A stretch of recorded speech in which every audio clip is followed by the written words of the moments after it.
जटाटवी गलज्ज्वल प्रवाह वाह तस्थले गलेवलंबलांबतां भुजंग तुंग मालिका।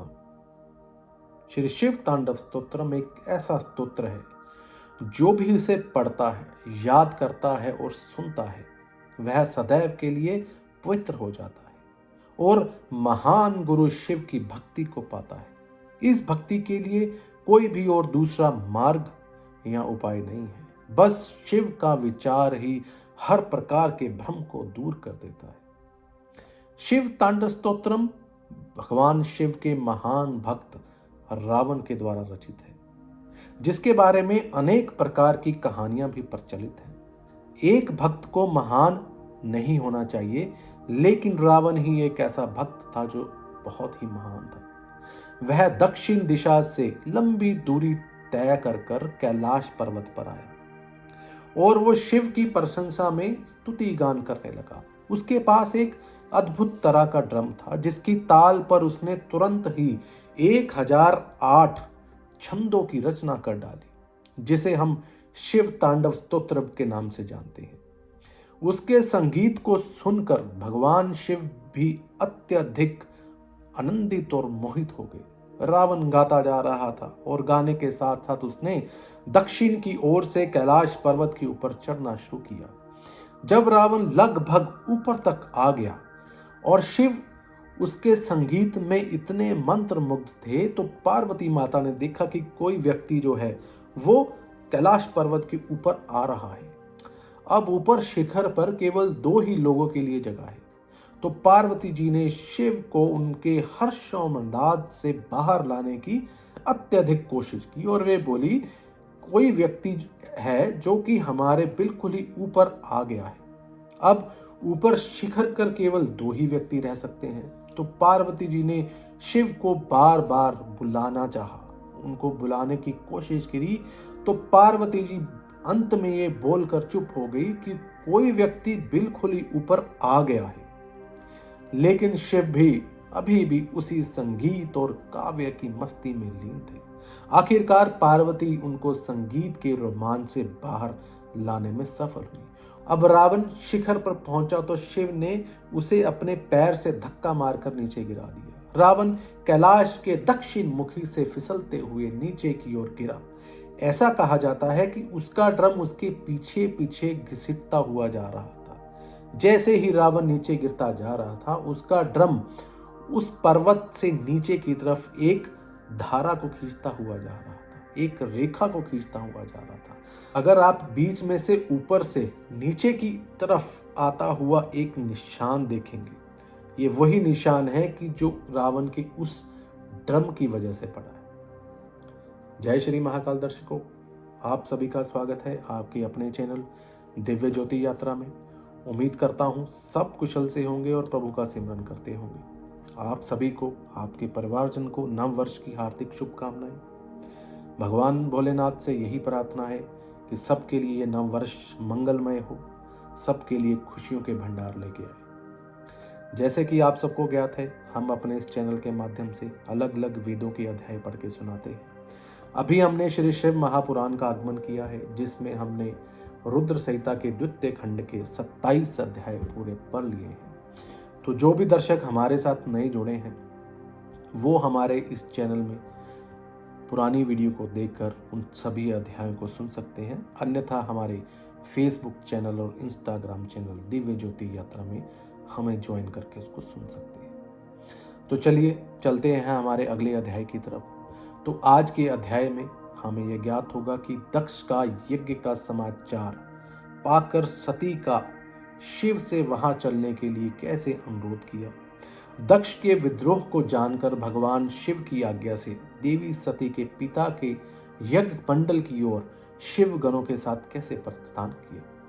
तो इस कथा में हमें यही पता चलेगा कि देवी सती को जब ये पूरा ज्ञात हुआ कि दक्ष ने एक बहुत बड़े यज्ञ का आयोजन किया है और उन्हें नहीं बुलाया, कैसे वो भोलेनाथ से अनुरोध करती हैं कि वो उनके साथ चलें और उस यज्ञ में भाग लें। तो ये सारी कथा ब्रह्मा जी नारद जी को सुना रहे हैं। जब देव ऋषिगण बड़े उत्साह और हर्ष के साथ दक्ष के यज्ञ में जा रहे थे, उसी समय दक्ष कन्या देवी सती गंधमादन पर्वत पर चंदों से युक्त धारागृह में सखियों से घिरी हुई प्रकार की उत्तम क्रीड़ाएं कर रही थी, खेल रही थी। प्रसन्नता पूर्वक खेलते खेलते देवी सती ने उस समय रोहिणी के साथ दक्ष में जाते हुए चंद्रमा को देखा। वे अपने हितकारिणी प्राण प्रिय श्रेष्ठ सखी विजया से बोली, मेरी सखियों श्रेष्ठ प्राण प्रिय विजय, जल्दी जाकर ये पूछ कर तो आओ, ये चंद्रदेव रोहिणी के साथ पर कहाँ जा रहे हैं। सती के इस प्रकार आज्ञा देने पर विजय तुरंत ही उनके पास गई और उनसे यथोचित शिष्टाचार के साथ पूछा, हे चंद्रदेव, आप लोग कहाँ पर जा रहे हैं। विजया का यह प्रश्न सुनकर चंद्रदेव ने अपनी यात्रा का उद्देश्य आदरपूर्वक बताया, दक्ष के यहाँ होने वाले यज्ञोत्सव आदि का सारा वृत्तांत कहा। वह सुनकर विजया बड़ी उतावली के साथ देवी के पास आ पहुंची और चंद्रमा ने जो जो कुछ उन्हें बताया था वह सब उसने उसे कह सुनाया। उनकी यह कथा सुनकर कालिका सती देवी को बड़ा ही विस्मय हुआ, बड़ा ही अचंबा हुआ। उन्होंने यह सूचना ना मिलने का क्या कारण है, यह सब सोचने पर विचार करने लगी, परंतु उनके कुछ भी समझ में नहीं आया। तब उन्होंने पार्षदों से घिरे अपने स्वामी भगवान भोलेनाथ के पास आकर भगवान शंकर से कुछ इस प्रकार पूछा। सती बोली, प्रभु, मैंने सुना है कि मेरे पिताजी के यहाँ पर कोई बहुत ही बड़े यज्ञ का आयोजन हुआ है, उसमें बहुत बड़ा उत्सव भी होगा, उसमें सब देव ऋषि एकत्र हो रहे हैं। हे देवेश्वर, पिताजी के इस महान यज्ञ में चलने की रुचि आपको क्यों नहीं हो रही है। इस विषय में जो भी बात हो वह आप हमें बतलाइए। महादेव, शूद्रों का यह धर्म है कि वह शूद्रों के साथ मिले जुले, यह मिलन उनके महान प्रेम को बढ़ाने वाला है। अतः प्रभु, मेरे स्वामी, आप मेरी प्रार्थना मानकर सर्वथा प्रयत्न करके मेरे साथ पिताजी की यज्ञशाला में आज ही चलिए। सती की यह बात सुनकर भगवान महेश्वर महादेव, जिनका हृदय दक्ष के वाग्वानों से घायल हो चुका था, मधुर वाणी में कुछ इस प्रकार बोले, देवी सती, तुम्हारे पिता दक्ष मेरे विशेष द्रोही हो गए।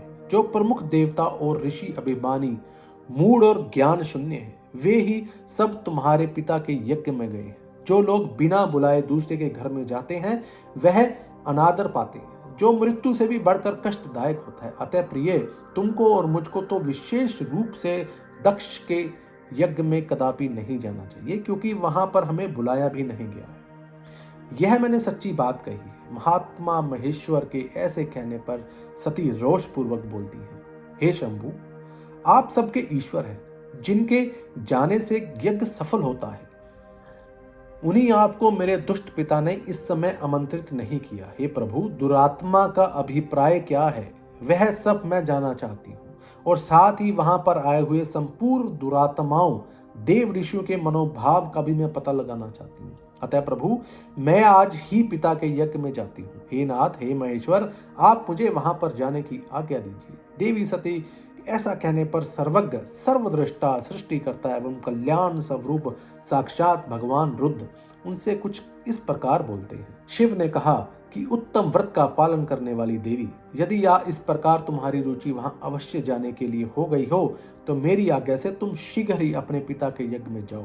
यह नंदी वृषभ सुसज्जित है, तुम एक महारानी के अनुरूप राजोपचार साथ ले सादर इस पर सवार हो बहुसंख्यक मतगणों के साथ यात्रा करो। भगवान रुद्र के इस प्रकार आदेश जाने पर सुंदर आभूषणों से अलंकृत सती देवी सब साधनों युक्त हो पिता के घर की ओर चली। परमात्मा शिव ने उन्हें सुंदर वस्त्र, आभूषण तथा परम उज्जवल छत्र, चामर आदि महारजोजत उपचार दिए। भगवान शिव की आज्ञा से 60,000 रुद्रगण बड़ी प्रसन्नता और महान उत्साह के साथ कौतूहल पूर्वक सती के साथ गए। उस समय वहां यज्ञ के लिए यात्रा करते समय सब और महान उत्सव होने लगा। महादेव जी के गणों ने शिव प्रिया सती के लिए बड़ा भारी उत्सव रचाया। वे सभी गण कौतूहल पूर्वक कार्य करने तथा सती और शिव के यश को गाने लगे। शिव के प्रिय और महान वीर प्रमथगण प्रसन्नता पूर्वक उछलते कूदते चल रहे थे। जगदम्बा के यात्रा काल में इस प्रकार से बड़ी भारी शोभा हो रही थी। उस समय जो सुखद जय जयकार आदि का शब्द प्रकट हुआ, उसमें तीनों लोग गूंज उठे। तो दर्शकों, ये था हमारा आज का अध्याय। उम्मीद करता हूँ इसको पढ़ के सुनाने में मुझसे कुछ गलती नहीं हुई होगी। फिर भी आप लोगों से यही निवेदन है, अगर मुझसे कुछ गलती हो गई हो उसके लिए मैं क्षमा प्रार्थी हूँ। भगवान भोलेनाथ से यही प्रार्थना करता हूँ कि ये नया साल सबके लिए खुशियों से भरा हो, हर प्रकार की सुख समृद्धि समृद्धि वाला हो। फिर मिलेंगे नए अध्याय के लिए। जय श्री महाकाल।